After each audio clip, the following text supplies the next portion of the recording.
All right, we have another special guest on the podcast. Thank you very much for coming, Sabine Suorsa, Yes. who has been a key player, let's say it that way, for SHIP, and we will be discussing about all the ventures that has happened around the 10th anniversary of SHIP, and you've been around there from the very beginning. Yes. So please do tell, like, how did it all start? What was the motivation behind, and what the journey has brought you all these years? A permanent position in my university. That's the there result. You go. There you go. That's the end goal, right? Well, no, not only this one is the end goal. No, but the history is I need to be very honest. I'm very flattered, honored, and for sure proud.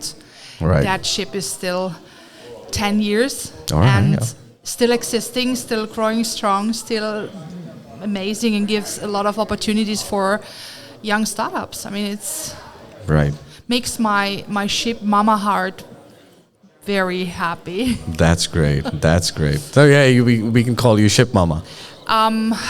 If we were to. Well, back sometimes yes, but there's also this Antti Viitanen with whom we created that. So he's the papa, the daddy. He's the papa. There you go. There you go. And it's still flourishing. That's the whole point. It is. It has been always an absolutely amazing story. I mean, we started. It was 2013. Right.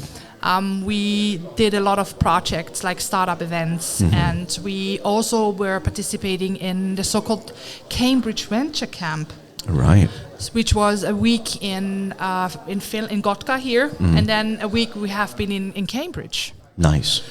Which was absolutely fantastic. I mean, Cambridge is the European Silicon Valley.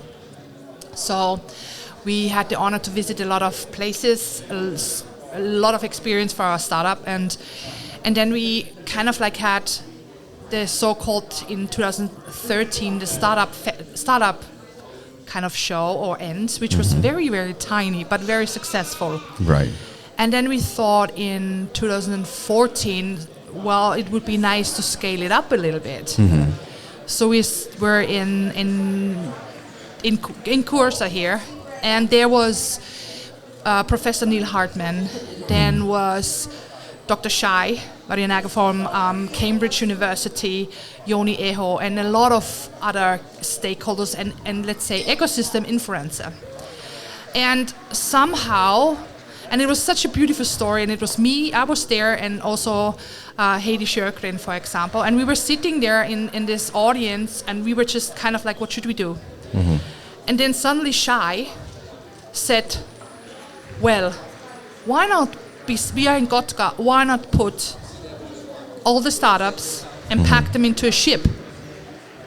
And then we all were like, wow. And then he said like, yeah, let's put the entrepreneur away and just leave SHIP. I see. So Shai actually came up with that. I see. Let's do it. But of course, then came the biggest obstacle, because to just get a ship and put the people on it, the price tag was a little bit too... understandable. Yes. Right. So we kind of like ended up here, which we don't say it's bad, because it has something to do with SHIP. Absolutely. And from that on, in 2014, we also in 2014 established Batteri ES. Exactly yesterday was the 10 years anniversary of that too. There you go. We turned from Batteri Network into Batteri Entrepreneurship Society 10 years ago, yesterday. Nice. Which is wonderful. So, yeah, it was our first in 2014, and then we built it up, and now we are still here, and it's just fun. It's like amazing. And there have been over hundreds of startups throughout these 10 years. Right. With some of them are still active. Right. Some of them are really like successful. And of course we have still contact. I have a lot of contact still with some of them, which is wonderful. But I think the biggest thing is to give the students this amazing opportunity to learn about entrepreneurship, but also get an entrepreneurial mindset, which is for me more important as just to create a company. It's the mindset, which is wonderful. Right. Yeah. And of course, that's definitely very encouraging for the new ones coming in and getting to know ship as Yes. well. That, hey, why should we be part of it, and why shouldn't you? You know? Please, if you say like why you should not, well, then you miss something, and it's an Exactly. opportunity of a lifetime. That's something what you miss, and you should not do that. Never ever. And it's just like, I mean, I was still a student when we started it. Did all the job pro bono and had sleepless nights and planning and everything like this. But now I'm a member of my university, a staff member. I'm very proud of it and very happy about it. I can still give a lot to the students. Right. And that's basically it, because entrepreneurship is in my bones. Right. So, but where did you get all? How was it your start into getting all this? The mindset. Let's put it that way. Like, where did it all start for you? It's in my genes. When I was born. There you go. Okay. Fair enough. No. Fair enough. No, because I'm coming from an entrepreneurial family. Right. And that's why I'm sometimes saying maybe it's the genes. I don't know. It could be possible. But I am an entrepreneur, and I always was thinking like, this is my way of living. I would like to have this lifestyle. Sure. So I'm really blessed that in the university at Xamk, where I'm working, I can work entrepreneurial. And which is actually like super cool. I mean, where you can do that, to be very honest. And that gives me a lot of freedom, a lot of opportunities. And yeah, but I think for me, because I'm an entrepreneur and still be active in that, it's probably really seriously in my genes, probably. Right. But how would you motivate someone to get into that mindset? What would you suggest? What could be the key point that evokes that flame, that, starts from that spark, that builds that spark into a flame? Well, I think it's quite... Well, if I'm saying it might sound quite easy, but everybody in the world has ideas. Is creative, but everybody has, let's say, a problem, a daily problem, which you would like to fix, or which you would like to find a solution. So use this opportunity. It doesn't matter what it is, just give it a try. Invest a little bit of a time, and then talk to people. Talk to people about it. I have this idea because it came out from this problem that I had in my daily life. What do you think about it? And then people probably will say, well, it's crap. Well, it's okay. Well, that's amazing. Keep on trying. And then you always find people who are the startup ecosystem, no matter where it is, if it's here or in Helsinki or wherever, is very supportive. So you will always find someone who will tell you, okay, that sounds good, but hey, let's talk to this person, and maybe he can give you another one. And this is how you build your not only the independence, but your self-confidence of just start to talk to people about something, an idea. Don't be shy. Don't be scared. Nobody will tell you that this is a shit idea. Nobody. They will just really seriously support you with that. And I have to be honest, I'm doing startup mentoring since 10 years or longer. I never heard a bad idea. It just depends on what you are doing with it. Right. It's not magic, it's not rocket science, it's just like, just give it a try. Right. I think many people hold themselves back with the same context, that they feel that it might sound wicked, it might sound stupid, I might make a fool out of myself, and ends up that might be the best idea ever. Exactly. Right. Exactly. You never know. And you never know. I mean, right. I had, for example, moments which I honestly say, when I saw that student on the stage, like for example, I had this Vietnamese girl. She was so shy. Right. And was actually scared. I had a really good idea. maybe not suitable for the Finnish market, but for her own home country. But she was extremely passionate about it. And we coached her to come to SHIP and try it. So she was on stage, and I was in tears. Oh. Because she did such a wonderful job. And she was making me so proud.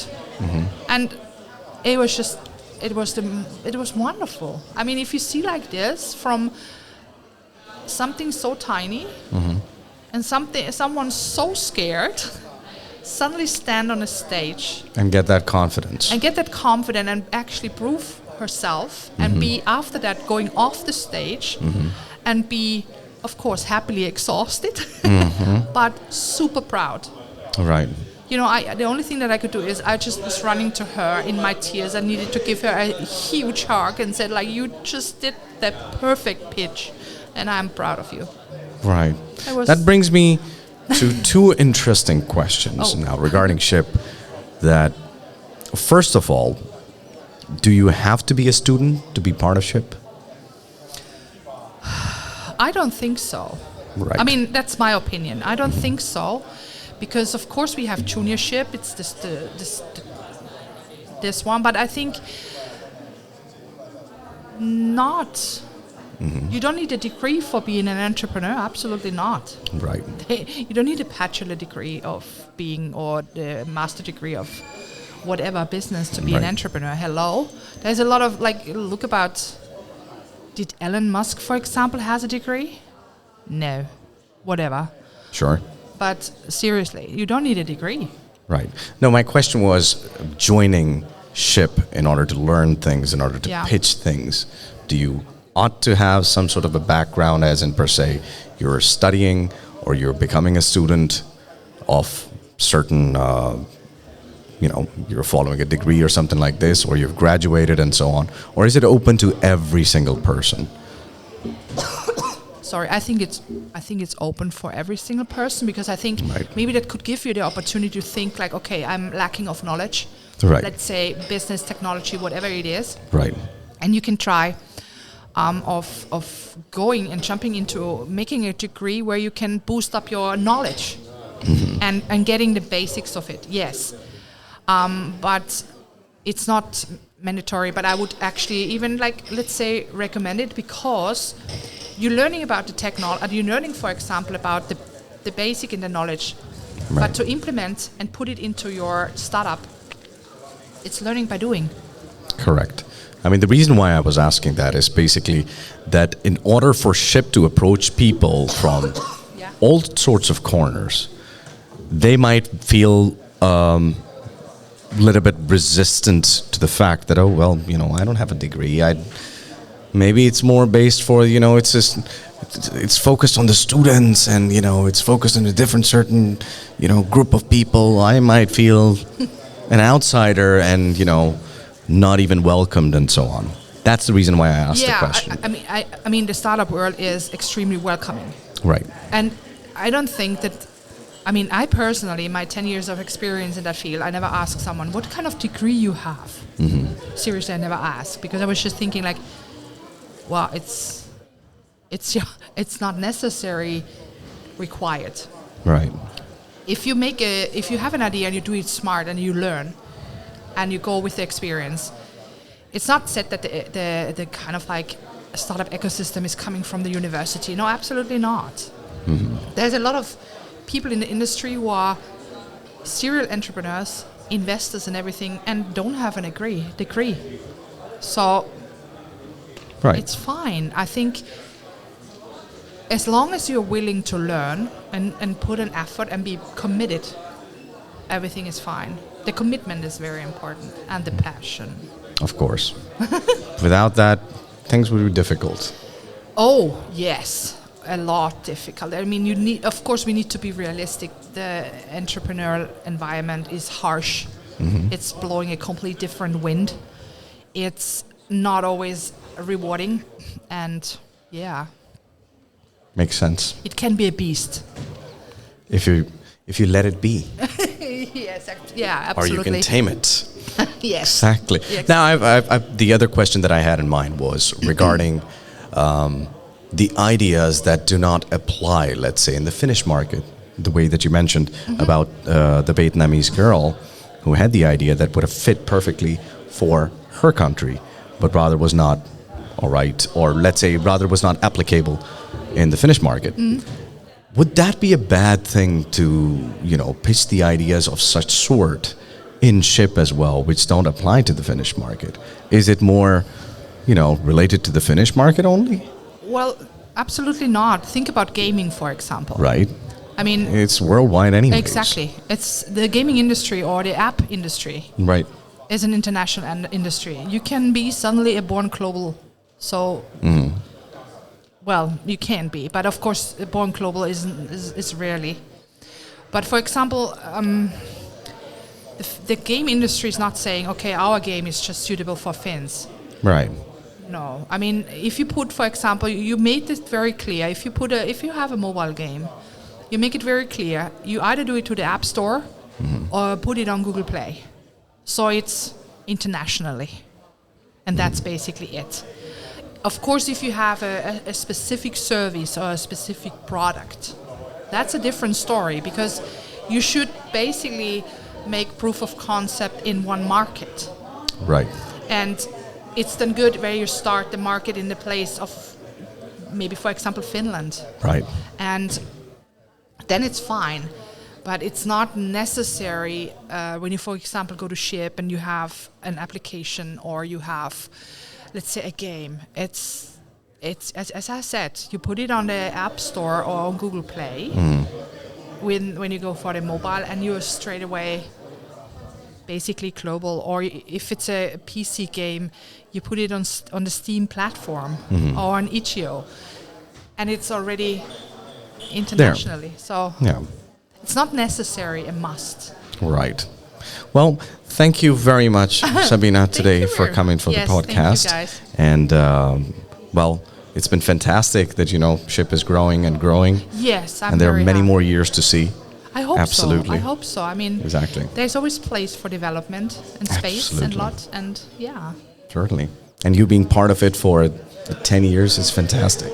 Yeah, which doesn't tell us that I'm old, by the way. No, nobody said that. Yeah. Nobody said anything about it. But it's a fantastic story, to be very honest, to say that you have been part of something that is existing since 10 years. Right. So which tells that, okay, this is sustainable. This is something what is, I would say, SHIP is absolutely needed in the area where we are. But it's very important for our university as well, and for the students, for example. And in that sense, let's see what happens in the next 10 years. Definitely. I'm looking forward and be very excited about that. Great. Sabine, thank you very much for being on the podcast. Yes. Wishing you all the best. Thank you very much. Thank you.